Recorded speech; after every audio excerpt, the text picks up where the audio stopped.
Olá, estamos de volta com o nosso Drops do Céu, gotas de luz sobre sua vida. Trazemos mensagens de fé, inspiração e encorajamento para que você conheça Deus, saiba quem Ele é e faz e humildemente procure ter um relacionamento simples, mais profundo com Ele. Estamos na série Orações e Preces na Bíblia. Este será o episódio de número 13. Semana passada, no episódio número 12, falamos sobre o tema livramento e louvor. Não deixe de assistir. Hoje continuaremos com o tema louvor, mas o nosso tema de hoje é louvor e murmuração. Então, bora lá. O louvor, queridos, é a linguagem do reino de Deus. O que é louvar? Falar bem, exaltar, reconhecer, agradecer. A Bíblia nos ensina que uma vez alcançados pela graça do Senhor Jesus e tendo recebido o seu perdão sem merecimento algum, temos a reação normal de louvá-lo, adorá-lo, exaltá-lo e agradecê-lo eternamente por essa salvação imerecida e fantástica, maravilhosa. Além disso, nós recebemos dele todos os dias vida, guarda, livramento, condução, conselho, sabedoria, bênção sem fim. E assim, nossas vidas devem ser um testemunho vivo da sua bondade, incluindo nosso compromisso em obediência de amar e abençoar o nosso semelhante. Na semana passada, nós falamos sobre bênção, louvor, a bênção do louvor após um livramento. E aí eu perguntei, você já teve esse momento de receber um livramento, uma bênção tão grande que você exaltou a Deus, ficou sem fala, sem ar até, de tão grande foi esse livramento? Então, aconteceu isso com o povo de Deus, e nós lemos a semana passada. Eles viram seus inimigos serem mortos ali na praia, foram afogados pela água do mar, pelo qual eles passaram a pé enxuto, e ali eles sabiam que nunca mais iam ter que lutar contra aqueles que os oprimiram durante 430 anos.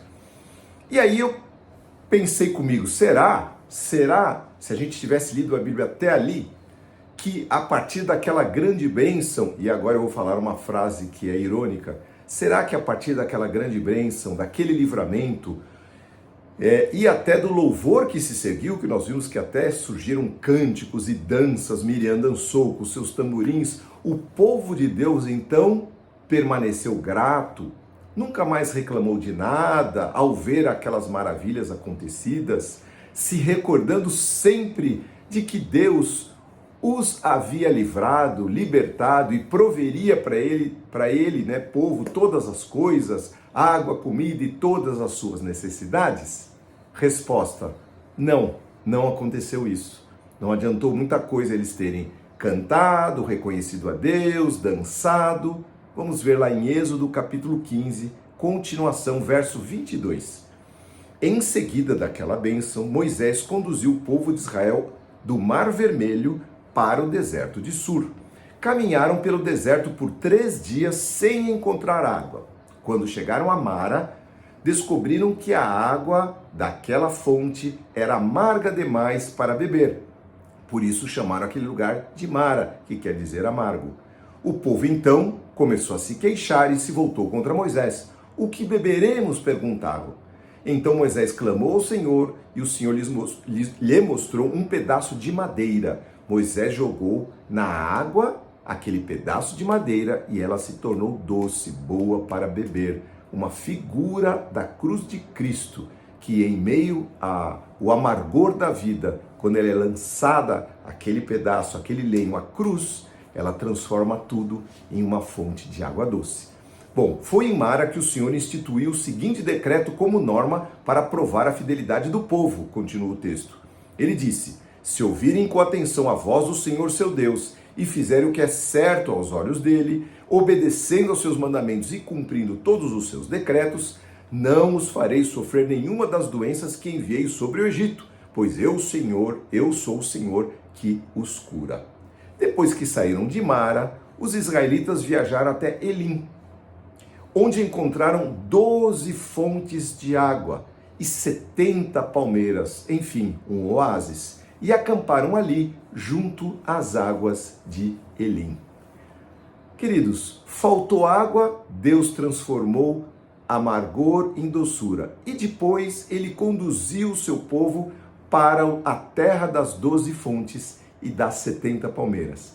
E aí nós poderíamos, se a gente parasse de ler a palavra ali, poderíamos entender, agora sim, quem sabe, e aí vai a ironia, que depois dessa grande bênção do livramento, da doçura, não é, das fontes, o louvor que se seguiu, daí permaneceu para sempre. O povo grato nunca mais reclamou de nada, se recordando sempre que Deus os havia livrado, libertado e que, óbvio, proveria água, comida e todas as suas necessidades. Foi isso que aconteceu? Resposta: não, não foi isso. Não seria assim.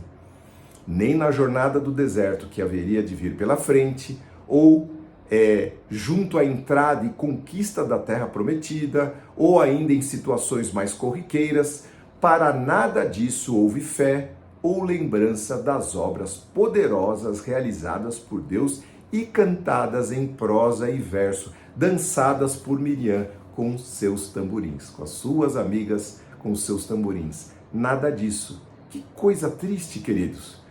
Como a gente pode entender isso? E talvez, quem sabe, reflita a nossa própria vida, não é? Que recebemos e não reconhecemos, não mudamos. Continuamos com o mesmo linguajar que se chama murmuração, reclamação. A tônica deste povo, se você continua lendo a palavra de Deus, era reclamação, queixas e murmurações. Como o coração do homem pode ser tão tapado e incrédulo, não é mesmo? A murmuração nos lábios e nas atitudes está sempre pronta para ocupar o lugar do louvor e da adoração. Sempre pronta. Temos a tendência de nos vitimizar para sermos talvez alvo de misericórdia, de pena, atenção dos outros ou do próprio Deus. Nós cantamos livramento, mas passamos o dia a reclamar. Qual a lógica, queridos? Bocas que louvam, mas também amaldiçoam. Isso está escrito lá em Tiago, capítulo 3, a partir do verso 9 em diante. Com ela, com a boca, diz o apóstolo Tiago, bendizemos a Deus, e com a mesma boca amaldiçoamos os homens, feitos à semelhança de Deus. De uma mesma boca procede bênção e maldição. Meus irmãos, diz ele, não convém que isso se faça assim. Porventura, deita alguma fonte de um mesmo manancial, água doce e água amargosa? Acontece isso na natureza? Não. Meus irmãos, pode também a figueira produzir azeitona ou a videira produzir figos? Assim tampouco pode uma fonte dar água doce e água salgada. Queridos, esta passagem ela é terrível.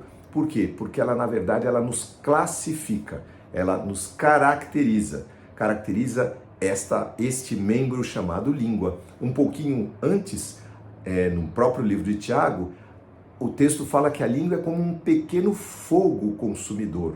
Um pequenino fogo incendeia uma floresta, incendeia a Amazônia, incendeia a Califórnia, não é? Começou como? Pequeninos fogos. E assim a língua, ela pequenina que ela consegue se gloriar de grandes coisas, diz a palavra, e ela consegue incendiar, destruir nações, na maledicência, no falar mal, no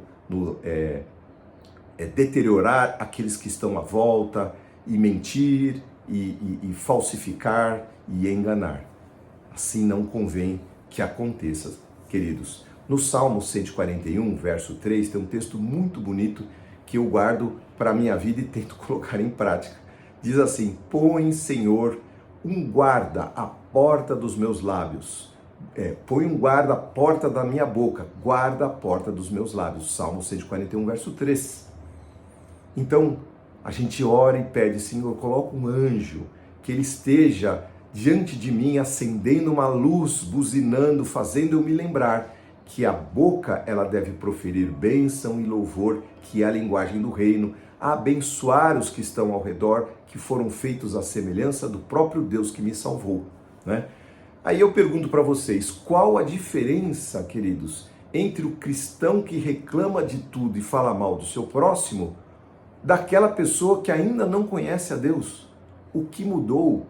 Como nós podemos ser servos de Cristo sendo pessoas assim, que em tudo reclamamos, em tudo murmuramos, tudo criticamos e aos outros também, não é? Depreciamos aqueles que estão ao nosso redor. Queridos, quando nós murmuramos, em um certo sentido, falamos contra o próprio Deus, dizendo, Ele não está conduzindo bem a minha vida. Então a gente vai, muitos conhecem muitas músicas de louvor e falamos bem de Deus e em seguida falamos mal dele com as nossas próprias obras, dizendo, o Senhor não está cuidando bem de mim, por causa disso, está ruim, aconteceu, está tudo ruim, está calor, está frio, está chovendo e assim por diante. Felizes, no entanto, queridos, aqueles que louvam e adoram ao Senhor Jesus sem necessariamente algum motivo em particular. Semana passada falamos de livramento, hoje estamos falando no dia a dia da vida, que procuram falar bem e extrair o melhor de situações difíceis, enxergando que Deus está por trás de todas as coisas. O texto de Provérbios, capítulo 3, diz assim, reconhece a Deus em todos os teus caminhos e Ele endireitará as tuas veredas, não é? Diz a palavra de Deus que em tudo devemos dar graças, porque esta é a vontade de Deus, nosso Pai. Afinal, queridos, o próprio Deus permitiu que passássemos pelas situações que estamos passando hoje. Então, felizes, bem-aventurados aqueles que cultivam o adorar, o bendizer, o exaltar, o engrandecer, o agradecer, o reconhecer, o entregar, o se render aos pés do Senhor, louvá-lo por quem Ele é e faz, independentemente de ter recebido, sentido ou visto algum sinal da parte dele, que conseguem ver isso ao longo do seu dia, ao invés de esperar por grandes provas para assim manifestar algum tipo de gratidão e depois esquecer, como aquele povo esqueceu. Estes, que são bem-aventurados, andam por fé e não por vista, e regam o jardim da sua jornada com gotas de gratidão diária a Deus, através da sua perseverança em adorá-lo em todos os momentos. Nós fomos criados e chamados para o seu louvor, está escrito em Efésios capítulo 1, verso 12. O louvor é a linguagem do reino. Em tempo algum, queridos, tenhamos de graça tudo aquilo que o Senhor fez por nós e aquilo que Ele permite que nós passemos. As bênçãos e obras do Senhor, as portas que Ele abriu e as portas que Ele fechou, têm um propósito. E esse propósito é o que Ele quer que você viva. Vamos orar. Senhor, nosso Deus, nós queremos ter um comportamento, uma linguagem, um expressar de vida diferente, Senhor, porque nós fomos alcançados por Ti. Se nós não tivéssemos esperança, se não tivéssemos um Deus grandioso, está certo, explica-se o amargor das fontes que nós vemos ao nosso redor, das pessoas tristes, angustiadas, amarguradas. Mas, Senhor, recebemos, Senhor, da Tua fonte de águas vivas, e o Senhor veio, Senhor, em nosso socorro e restaurou a nossa vida. Que tamanho deve ser o nosso louvor, não só nos momentos mais importantes, mas naqueles momentos diários, Senhor, para que possamos expressar e de uma certa forma, Senhor, influenciar o nosso redor.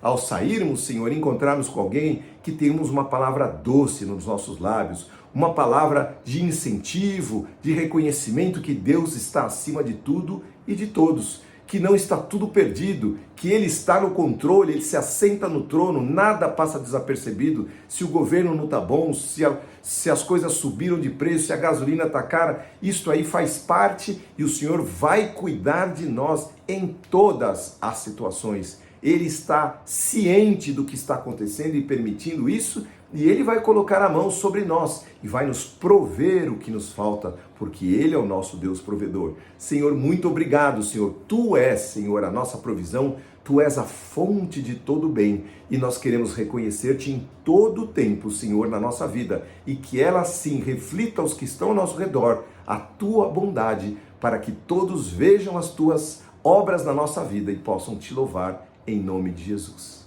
Amém. Amém, querido. Esta é a mensagem que Deus preparou para você, meu irmão, minha irmã.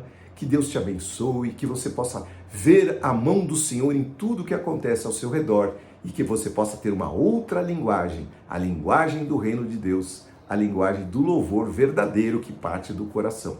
Se você gostou, curta aí, mande o seu recado, a sua mensagem, se inscreva no nosso canal para receber uma mensagem, acione o sininho aí para quando ela chegar você já está ligado. E que Deus abençoe a sua semana, abençoe o seu feriado, que você possa descansar com a sua família e estar sempre ligado no Deus Todo-Poderoso, em nome de Jesus. Amém.